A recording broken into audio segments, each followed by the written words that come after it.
Hello, good morning, everybody. It's now 11 a.m., and I see that people are still joining in. First of all, we would like to thank you to taking the time in participating in this live session. I know that the trucking industry is it's an industry that never sleeps, so all of us have very busy schedules. Thank you once again for taking the time in participating on this live session for English proficiency. Um, for those people who attend the live session, we will be sending them a copy of the webinar with transcripts translated into Spanish, Russian, Hindi, Punjabi, Ukraine, and Eritrean languages. The webinar was designed in English, and the purpose of it is to you guys get accustomed of the phonetics of English in order to comply with with this new executive order. And for all, I imagine that all of us have a lot of questions. We will have a Q&A section at the end of the live session, and I have a team member who will be monitoring those questions through the chat. The last thing is that before we start, our special guest had a last minute emergency, but nonetheless, we have reviewed the content of the live session with him as we want to bring accurate information to you guys.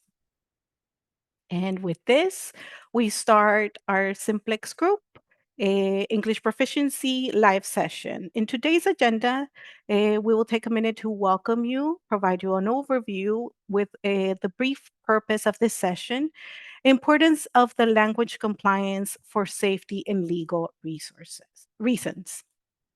Okay. My name is Pamela Perez. I'm a safety expert. I've been in the trucking industry for 13 years. I work with carriers nationwide, but specialize in the Florida, Texas, and California markets. Simplex is a company who's been in the transportation industry for 25 years with strong ties with the network of DOT officers nationwide. Our bread and butter is safety and compliance. We like to help entrepreneurs venture into this existing industry as it could be a little bit, troublesome through the beginning. But we like to guide them and support them through this journey. Okay. Let's talk a little bit about the regulation breakdown and the background of this mandate. The upcoming changes are not a new regulation. The regulation existed previously. What happened is that in 2006, the Obama administration removed English proficiency as being an auto service order. That what does this mean? This means that drivers would be able to be cited for not speaking English proficiently, but nonetheless not placed out of service. Now, what happened this year in April was that the Trump administration has redirected its importance to make English proficiency an auto service order with the whole purpose of keeping the road safe.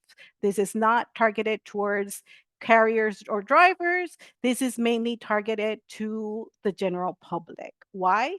Because he wants to make sure that our roads are safe. Not only for us as general public riding along the highways, but also as for the drivers themselves, who are the people who actually participate in this trucking industry. Okay, so if we go to the regulation, the FMCSA regulation is 391.11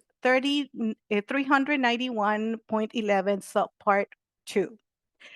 Verbatimly, the regulation reads as a driver must read and speak English language sufficiently to converse with the general public, understand highway traffic signs and signals, respond to official inquiries, and make entries on reports and records. Why this matters? It matters because communication is key in order for us to continue delivering the goods throughout America on a safe manner. Okay.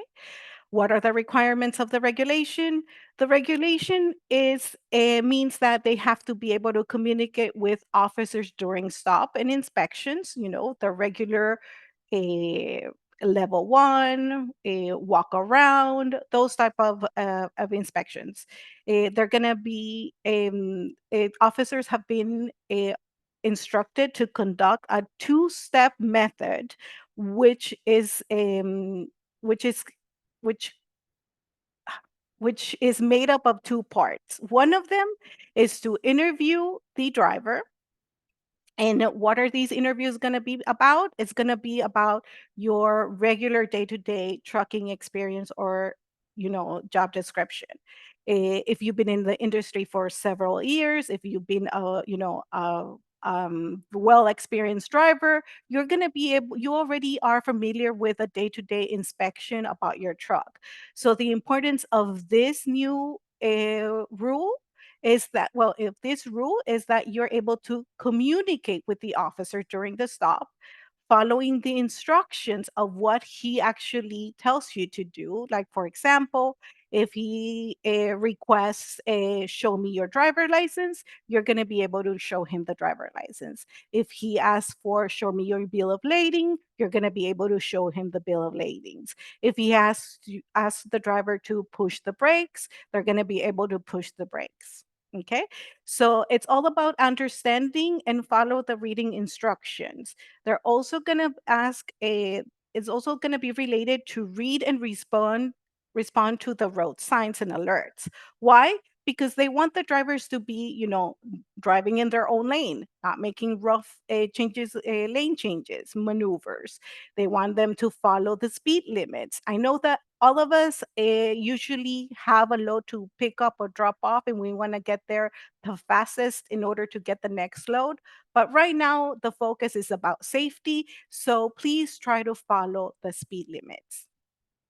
Okay. And the road signs in general, whenever you're exiting or merging into a highway, it's very important that you do it with caution above all.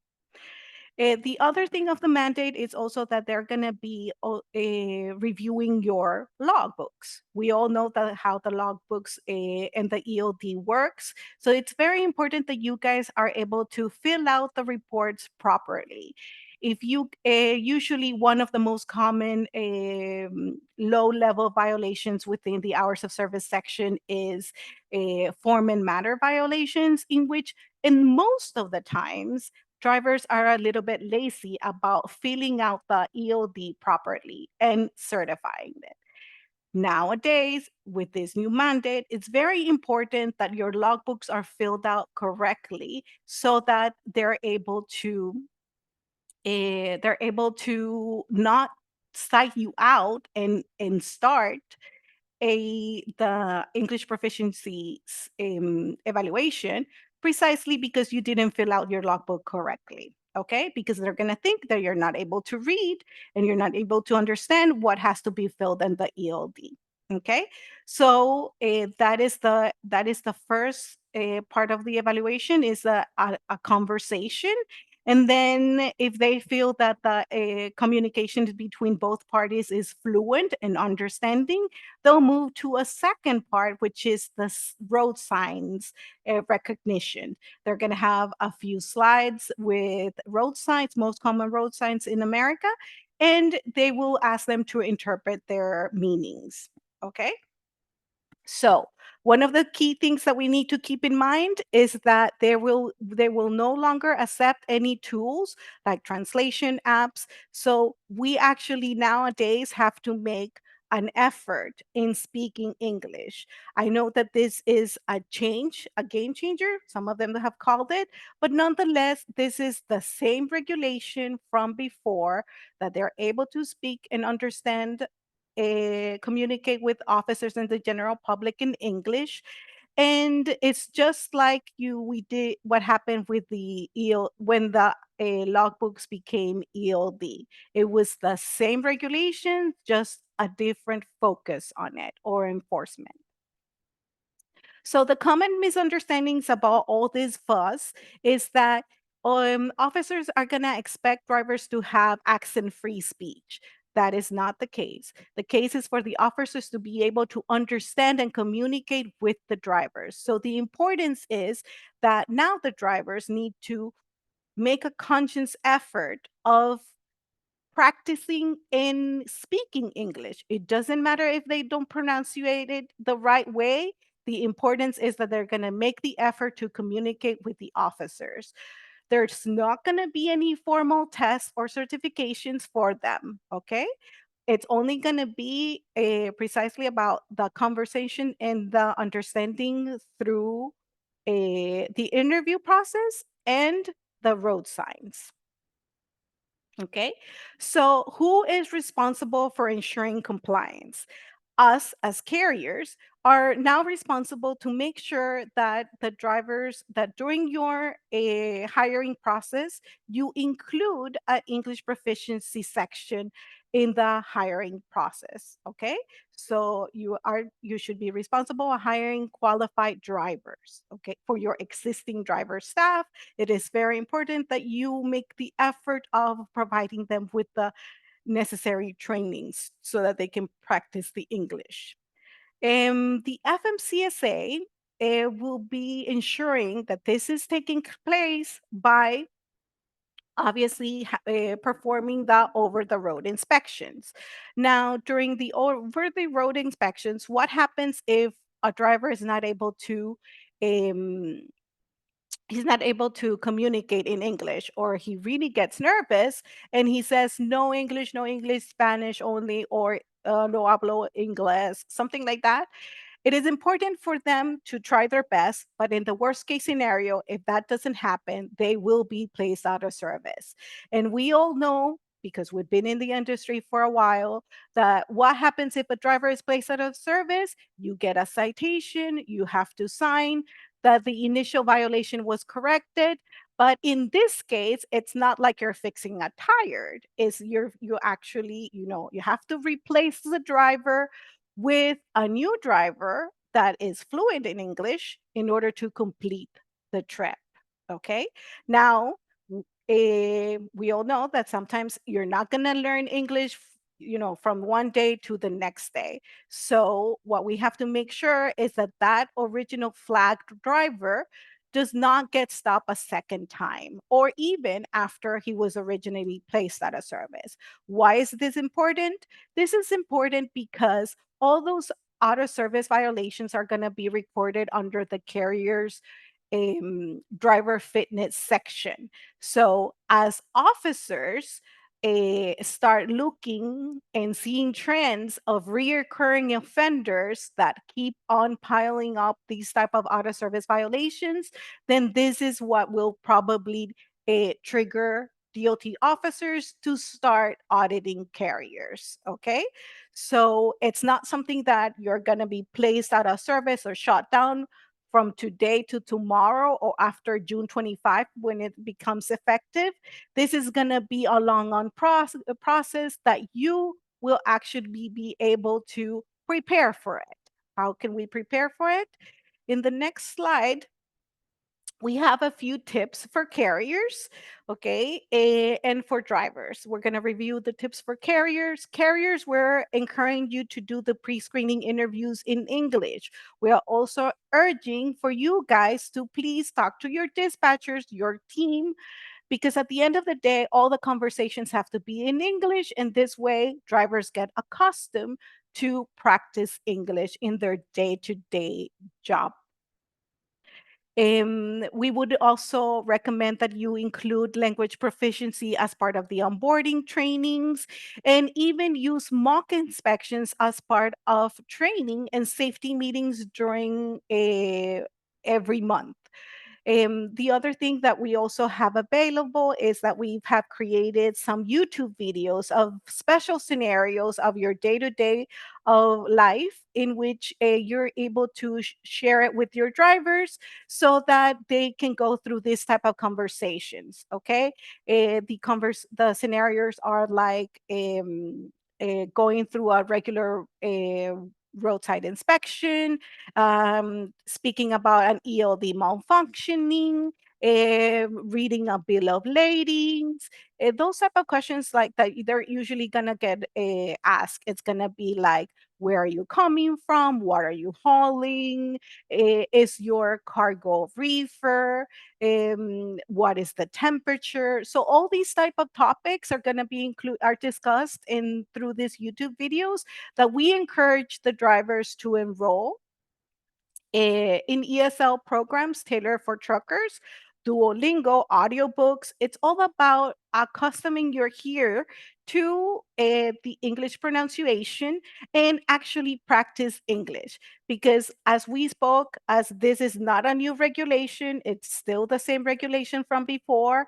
This is actually more tailored to the refocus of it. So just like the drivers had to go through trainings in order to switch from hours of service to EOD usage, now they have to train to speak English and try to pronounce it as best as they can. There's no more jail-free card of I don't speak English. Okay, practice. I can't reinforce it enough because at the end of the day, practice brings excellence. Okay. So we would like to share some best practices. As I mentioned earlier before, we've been in constant communication with several officers with throughout the state, and all of them have, have, and even they have the same concerns as of you guys because this is something that was loosened in the past, and now we're trying to refocus and become a little bit stricter with the language proficiency. So what we need to do is keep in mind that the purpose is to keep the roads safe. So what is the best practice? The best practice would be to drive under the radar. Okay, how can we do that? By keeping our truck looking sharp, making sure that our dashboards are clean. You would be surprised how these little tips at the end pay off when going through a scale. If an officer sees a messy dashboard, then he's gonna probably see that you guys are not you're not a professional driver. So he's gonna try to stop you, and that's when he's gonna have probable cause in order to implement the language proficiency test. Okay, so have your documents, your paperwork tidy and ready. We recommend that you guys have a binder with your copies of your license, copies of your medical card, your bill of lading, your truck inspection, your trailer inspection, your registration. All those documents should be in order and very cleanly saved in a binder. Do your pre-trip inspections. Make sure that your truck itself will not call their attention. Make sure that the tires are good, no raggedy tires, no broken lights or reflectors. All of these tips at the end of the day will help you drive under the radar. When it comes to the ELD, let's make sure that your ELD is actually a accurate and current. Okay.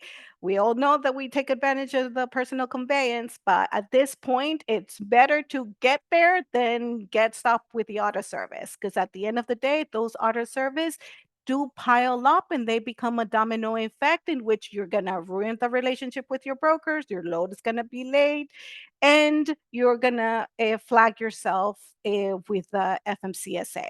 So drive like a pro, know the hot spots. We are all of us have been concerned in regards to the states that are having a more radical and stricter approach to this reinforced mandate. And the ones that are have been flagged already are Oklahoma and Arkansas. Arkansas and Oklahoma um, um, have been um, very vocal of um, being stricter with these regulations because they're taking safety, seriously. So Arkansas is gonna start fines between $500 to $1,000 for repeated offenders. And then Oklahoma is actually gonna be putting some fines as well, and they've mentioned to be also like 1,500 to even $3,000, depending on their findings. And again, one of the things that I would like to let you know is that officers are gonna document themselves, of what their findings are. So whenever the most important and most valuable um, recommendation that we're going to give you is that talk to your drivers and have the drivers stay cool, okay, if they're stopped. Don't become aggressive, don't become nervous. Be cool and polite and respectful with the officers.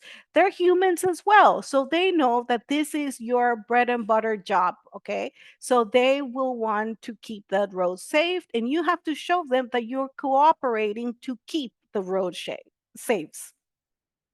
Okay, so this is it for the best practices section. We're moving to a Q&A portion of the program. I know we have a lot of questions. We're going to try our best to answer them. We're going to start off with the pre-registered questions from all the attendees who provided some insight of what they wanted to ask. So the first one is, what will happen? What will be expected on inspections? So inspections are going to be the same inspections that you had before. Okay. What to expect is that now you really have to try to speak English. Okay. Your answers have to be in English. You have to be polite. If you are able not to understand and you need them to repeat it, just say like, I couldn't hear you. There was like reckoning noise from the back. And could you please repeat the questions? Just be polite about it, but also please try to answer in English. It's going to be the questions and the inspections are going to continue to be the same way that they were before. Nothing has changed in regards to how the inspections go. The only thing is that you might have to look at signs and answer what the signs are. Have we heard of states that are implementing English proficiency tests, and what are the penalties if the drivers do not pass? So, most of the states, this is a federal mandate. So, all of them are going to be following the same regulation. Now, how the state handles in house does differ from state to state. Like we previously discussed, Arkansas and Oklahoma are having a stricter policy on it, but we also know that, for example, California is a state that is a little bit more understanding of the topic. So all of them are gonna follow the same CVCA guidelines in order to complete the English proficiency test during our inspection, which is the two-step process that we described. Okay, what are the penalties? The penalties, of course, are gonna be, you probably are gonna be depending on some very comprehensive states will actually give you a warning first. But if you go through Arkansas, most likely you're gonna get a fine of $500. So it all depends on the states. Okay, the penalties do exist. And they're gonna, if you become a repeated offender without actually trying to fix the issue, then most likely that's where the fines are going to become a little bit steep, expensive, or and you will probably end up triggering an audit. Are there any test requirements? The test requirements, as we spoke, is to have a fluent understanding conversation and be able to identify the signs and understand what the signs means. What would be the criteria that the officials will use to determine our out of service is the criteria itself is that the driver was not able to carry on a conversation in English or was not able to identify or explain what the signs are. What are the determining factors if a person can speak but gets afraid when questioned by an officer and the person seems to be? Okay, again, officers are just humans. They're following instructions just like everybody does in their job. So have been instructed to reinforce this type of a regulation. So you have to make sure to keep calm and be polite and sound that you are also concerned about the safety of the general public and your own safety as a driver. So cooperate with them, keep calm, and try your best. Accent free is not will not be a reason for out of service. What constitutes English proficiency? What are the terms of disqualifications and are there opportunities for retesting? Unfortunately, if in your first inspection the interview doesn't go well, there will most likely this is going to be subject to again the officer, a human being that you can talk to them. You can see if they're going to be willing to cooperate, but you really have to try your best and speak to them in English to understand each other and let them know that you know who you are doing as a driver. You are an experienced professional driver who has been on the road for I don't know the past 2 years at minimum. Okay. So, what should I do if a driver doesn't speak English fluently?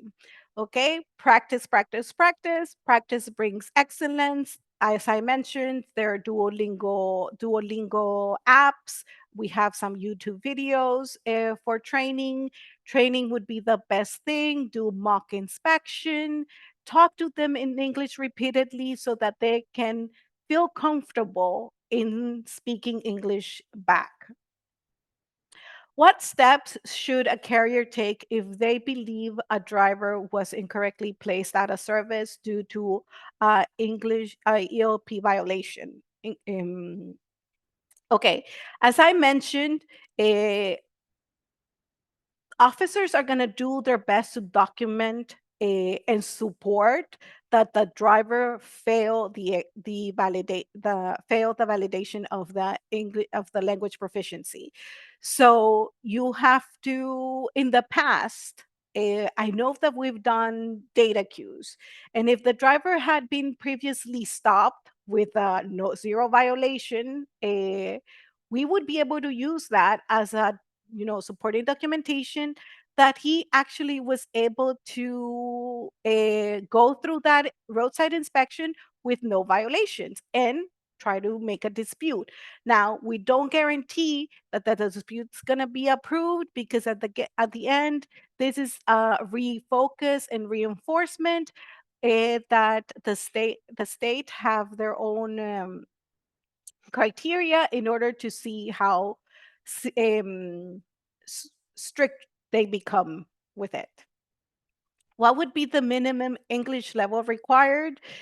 It's a very broad question. The minimum is very hard to explain because at the end, what they want is that the driver is able to communicate and have a fluent conversation.